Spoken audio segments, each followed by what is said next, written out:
Good afternoon students, welcome to class 6 biology class. Last video learned pollination and types of pollination, only pollination. Today I am going to start agent of pollinations. Agents of pollinations. Three agents given in your book: insect, wind and water. Okay, insect, wind and water. The first, the agent of pollination. Actually, the pollination means pollen grain are transferred from anther to stigma by the help of insect, wind and water. Okay, they are called actually agent of pollination. Not only the insect, wind and water, also by birds, only given in your book 3. The first, pollination by insect. Pollination by insect means you have must observe many kind of. Obviously we have must observe many kinds of insect, honeybees, butterfly in the garden, and these insect visits flower to collect nectar. They come to the garden for collect nectar. At the same time they help pollination. How does it occur? Actually when they collecting nectars, the pollen grains are attached stuck in the legs of this insect and the body parts of this insect, and then after that when this insect visit another flower, collect on nectar from another flower, that pollen grain are dusted on the stigma of the flower of that flower. And the flowers pollinated by insect are large in size. Okay, are large in size, brightly colored, scented and produce nectar. This characteristic, these features is very much important.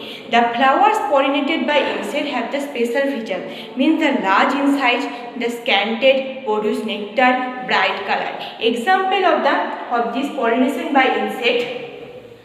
Example of pollination by insect, say hibiscus,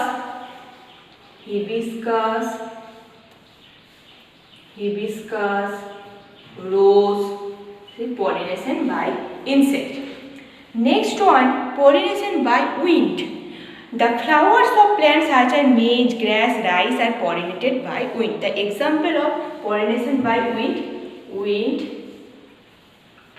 this is grass, rice, the pollination by wind. These flowers have pollen grain which are light and produce large in number. These flowers actually which are light and produce large in number.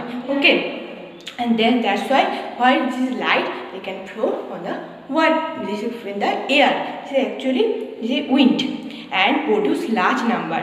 The stigma that receive this pollen grain in large and feathery. It sometimes the protrude out of the flower. And the pollination, last one, pollination by water. Actually the pollination by water occurs in the aquatic plant. The aquatic plant example given in your book 2 aquatic plant is Hydrilla and Varicella. Very much important, minding. This is the Hydrilla and Varicella.